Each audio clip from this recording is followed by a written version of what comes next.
What's more natural than a day-night cycle? Every morning is a new beginning, and has been for all of time. Every one of you, everyone you've ever known, and all who will ever be, we're all locked into the rhythm of the cosmos. No matter what comes to pass, the sun arrives tomorrow all the same. Where were we? Oh right, video games. It's no surprise that games use day-night cycles all the time, but just because they pop up everywhere, that doesn't mean every game uses them in the same way. They can show up as anything, from a graphical tweak to a thematic coding, from a simple timer to a dose of realism in an immersive sim, from a thing that shows up as a different skybox to one that determines what type of game you're even playing. Let's talk about how games can use a day-night cycle, and how you can make one worth waking up for. If you're working day and night to get a project done, you'll want to look at this episode's sponsor, Milanote. Milanote is a fantastic tool to help you get your projects organized. It's a slick and easy online interface where your project can live, holding all your storyboards and mood boards, notes and themes, to-dos, and inspiration. Milanote keeps everything in one place so your whole team can stay creative. It's especially great for distributed teams with different schedules, and can help keep everyone on the same page working towards the same vision, no matter if they're a night owl or an early bird. It's incredibly easy to use, whether you're a designer or an artist, a coder, a manager, and no matter the size of your team. Milanote has intuitive drag and drop controls and built-in templates for game design. So if you've got a game idea kicking around, take a spin on Milanote to help get your thoughts together. It's free to sign up. Click the link in the description to help take your projects from a dream to a plan. Thanks, Milanote. Games need to change. Wait, hang on, not like that. I mean it more literally. Games need to change as you're playing them. If the experience of playing a game starts one way and never changes, that game won't hold a player's attention for very long. Now, having a game change over time is not that hard to do. The idea of change is so broad that it can mean almost anything. In an RPG, maybe the story changes and moves forward. In a game like Rocket League, the rules are the same, but the opponents are always playing a little differently, and the depth of the game's mechanics lets you get a little better at them over time. The experience of playing the game is not the same at hour 1 as at hour 100. It changes. Day-night cycles give you a ton of different possible ways to set up some kind of change, and you can use different elements of that theme to make the change make sense in the context of the world you're making. Anything from aesthetics, to story setup, to discrete gameplay modes, to connecting your game to real life. You've got lots of options, but let's start with the most straightforward one. You don't have to do all that much to take advantage of a day-night cycle. It can be just about aesthetics. You can make your game look a little different to evoke day and night, and that by itself will give a taste of a changing world, even if it's just a superficial change. Super Mario Sunshine is all about that glorious daylight. For every shine sprite you collect, you bring a little bit more brightness to the main hub. Most stages you enter take place in broad daylight, but there are a few exceptions. Serena Beach dips into the twilight to create a unique haunted house atmosphere. One stage, though, covers a full day-night cycle, Pianta Village. The ancestral home of the Piantas hosts 8 shines, each one alternating between night and day. The changing atmosphere lends itself to a sense of progression as you collect each sprite. The stage events feel like they happen over several days, even culminating in a little festival in the end. Compared to the other stages, Pianta Village feels a little bit more like a lived-in location, rather than just a course for Mario to jump around in. You don't even strictly need an actual cycle to get some of the feeling of one. If certain areas of your world are just always day or always night, you can get the benefits of an area feeling clearly distinct from others, while getting to skip making 2 separate versions of the area. Take Toad's Turnpike from Mario Kart 64. It's a sunset highway track, whose atmosphere is more tied to the time of day than the others. The track is, well, it's a boring figure 8 whose only saving grace is the heavy traffic you can run into. But it definitely has a mood. What would happen if you converted it to daytime? Well, now it's just my morning commute. That ain't right. Dark City Trano in Final Fantasy IX is perpetually in the dark. Most everywhere else in the game is rendered in daylight, so the visual distinction of the building facades and cobblestone streets in the flickering lamplight gives Treno a very distinct and identifiable feel as a city full of casinos, theaters, and nightlife. The cycle isn't a true cycle, of course. There's no Light City Treno, but the second you leave, the world goes back to daylight. The world gives the impression of changing by just the way you move through it, even if the places themselves don't change. Okay, let's go a little deeper than just the aesthetics. How can day and night affect the game's story? Plenty of games take place over the course of a day and use the changing time as good set dressing to establish the mood.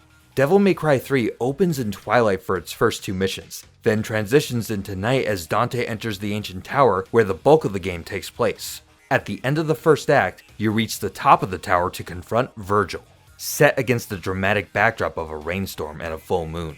By the end of the game, the journey is complete as dawn breaks, and the characters are ready to move forward. It's not a subtle metaphor, but it's a nice background detail. Resident Evil 4 uses the shifting time of day and the lore about how the Las Plagas parasite works to ramp up the tension and difficulty. Las Plagas is weak to sunlight, and as the game shifts from day to night, the enemies infected by Las Plagas get more dangerous and more difficult to defeat. The areas that you've already passed through in the day become much more oppressive when you have to double back through them later on. The shifting time in Resident Evil 4 and Devil May Cry 3 tie into the setting and the lore to help create striking set pieces and organically manage the rising stakes as you get further in the game. Let's get out of aesthetics and lore for now.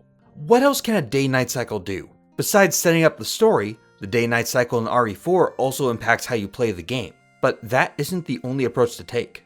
It's super common to have a cycle where playing in the day and playing at night are 2 different experiences, and what you're doing depends on what part of the day the game is in. Action-adventure games will implement it like this pretty often, and over the years, the Zelda series has had a couple of different spins on this style of day-night cycle, like in Ocarina of Time. If you're almost anywhere other than a town or a dungeon area, time will pass, and the sun will rise and set over a few minutes. At night, different enemies spawn compared to the day, but more importantly, different world features would change on the schedule. The drawbridge to Hyrule Castle Town would close for young Link in the evening. Some NPCs, quest lines, or even minigames would show up or be hidden based on whether you arrived in the morning or at night. You'll have moments like being given an egg to hang on to. As morning comes, the egg hatches into a fully grown chicken that you can use to wake up a farmer to progress. The flow of time becomes an ingredient in the puzzle-solving equation, which gives more charm and more depth to quest design beyond just a fetch quest or a series of tasks to check off. Though there are a couple of issues with scheduling events for certain times of day that you have to work around. What do you do if you need to be at a place at a set time and you get there way too early? Do other stuff while you wait? Meh. Wait around? That's not fun. How about time travel? The Sun Song lets you swap between day and night as necessary, which lets you set up the schedule how you want it. For games like Elder Scrolls or Outer Wilds, this might look like resting for a few hours, but it's all a different coat of paint on the same idea. Time travel, no matter how it looks, helps keep the scheduling from becoming too inconvenient to be fun. Majora's Mask makes the whole game around this. It's about managing a scripted schedule as a 72-hour timer ticks down. People, questlines, and events aren't only affected by the time of day, but also which day or night in the 3-day cycle it is. The game's central threat is the moon coming down, and things get more and more ominous with each passing day. You have to work within the cycle, resetting it as necessary to complete tasks and gain permanent upgrades and progression items that you take back with you as you start the clock over. You have to be at the right place at the right time with the right stuff and skills to complete what you have to do. The first night there might be an attempted robbery you can stop to get a reward. You might complete a task so you can open up the next step in that quest line for the next afternoon. Something that can get complex with quests like the one to get the couple's mask. This one takes up nearly the entire 3-day cycle, where you are doing a long series of specific tasks at specific times in order to reunite a young couple before the moon falls. Wind Waker did the same type of day-night event scheduling as Ocarina, but added some more complications. Nighttime had an extra detail in that the phase of the moon was important for some quests. You can't find this ghost ship right here on just any night, you gotta wait until the moon's right. Or, magic song your way out of it. Twilight Princess, same deal, but uh-oh. there's no magic song. There's a side quest to find 40 hidden posts throughout Hyrule, and most of them only appear at night. You could teleport around to manipulate what time it was, but it'll just take you to midday, which isn't gonna help you find any pose. It might seem like a cop-out, but time travel, and especially fine-grained time travel, can fend off a lot of design issues when you're dealing with schedule-centric quest design. Skipping that feature for the sake of realism introduces some other problems, but I'll get to that later. Enough about Zelda. What about games in other genres? You can use a day-night cycle to change their gameplay too. Often, it'll be a backdrop for implementing different phases of a game, like in Mario Party 6. The whole thing is themed around a day-night cycle that flips every 3 turns. Yeah, Mario Party 2 had a board that sorta did this before, but in this one, it's part of every board. And it's more elaborate. Each game board has unique mechanics influenced by the time of day. Some boards keep it simple and have different paths that open up as day turns to night. Others might change the price of a star, or unlock new events. That's not all though. The minigames are also influenced by the time of day. Sometimes it's just cosmetic, but some minigames change their goal completely. One has you platforming on top of paratroopas during the day to get as high as you can, while at night you have to fall down, avoiding those same paratroopas. Snowflake Lake does something even more complicated. The rules on Snowflake Lake are a little unusual. Instead of traveling the board to collect stars, you start with 5 apiece and have to steal from your opponents to get more. Ride a chain chomp around the outer edges until you catch someone and take their stuff. Day and night heavily influence how strong this mechanic is. During the day, you only roll 1 dice block when riding the chain chomp and can play it safe in the center of the board to avoid anyone else stealing your stars. At night, the center is blocked off, and players can pay to get up to 3 dice blocks to roll while riding the chain chomp. The rhythm of day and night creates different phases of intensity and adds a ton of strategy to a match. It feels like a completely different game compared to the other boards, both in the game and the whole series. I love Snowflake Lake. My friends do not.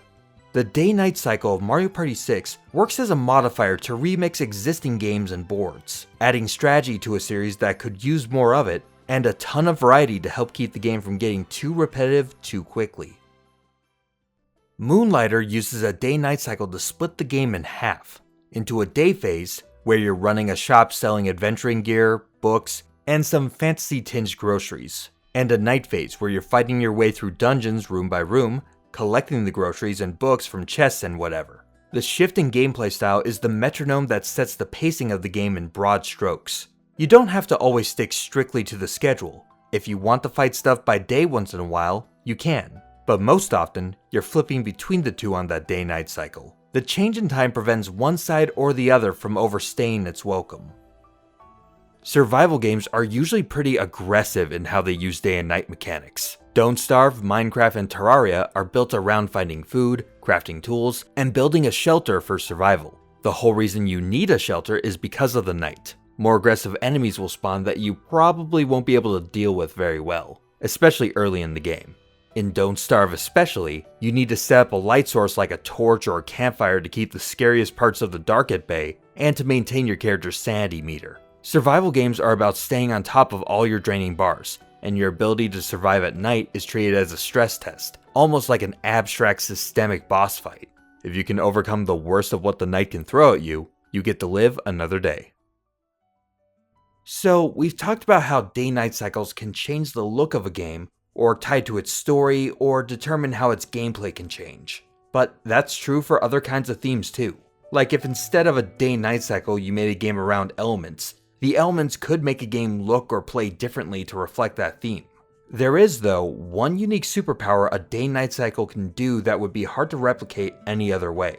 A well-designed day-night cycle is an amazing way to connect any game world to life outside of the game. Every bit of Animal Crossing revolves around the day-night cycle that matches your system's clock and calendar. It tries to mimic real life as much as it can.